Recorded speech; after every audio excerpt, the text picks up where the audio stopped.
আগামী 14ই ফেব্রুয়ারি থেকে শুরু হতে চলেছে ইন্ডিয়ান সুপার লিগ এবং ইস্টবেঙ্গল সম্ভবত তাদের 16ই ফেব্রুয়ারি ম্যাচে মুখোমুখি হবে নর্থ ইস্ট ইউনাইটেড এফসির বিরুদ্ধে। তবে ইস্টবেঙ্গল চাইছে তার আগে বেশ কিছু প্রস্তুতি ম্যাচ খেলে নিতে, যেমন আজ সকালেই তারা শ্রীনিধি রেখানের বিরুদ্ধে রাজারহাট সেন্টার অফ এক্সিলেন্সের মাঠে একটি প্রস্তুতি ম্যাচ খেলে, যেই ম্যাচে ইস্টবেঙ্গল 2-1 গোলে জয়লাভ করেছে। এই ম্যাচ ইস্টবেঙ্গল দুই বিদেশিকে নিয়ে শুরু করে, যেমন সল ক্রেসপো এবং মিগুয়েল ফিগুয়েরা।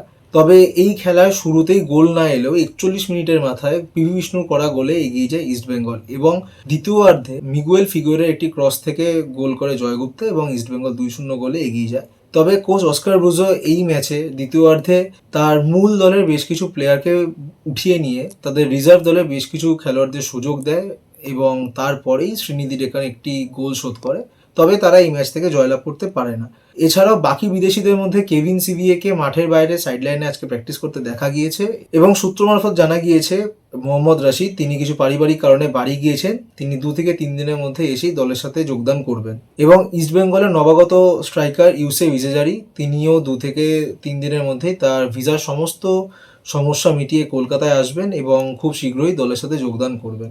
এছাড়া কোচ অস্কার ব্রুজো চাইছেন তাদের আগামী প্রস্তুতি ম্যাচ 8ই ফেব্রুয়ারি মোহামেডান এসসির বিরুদ্ধে তাদের নবাগত ফরওয়ার্ডকে তার দলে রাখতে এবং খুব শীঘ্রই তাকে দলের সাথে যোগদান করিয়ে অনুশীলন করিয়ে পরিবেশ এবং দলের সাথে মানিয়ে নিতে। স্পন্দন কুমার পাল, রেড স্পোর্টস।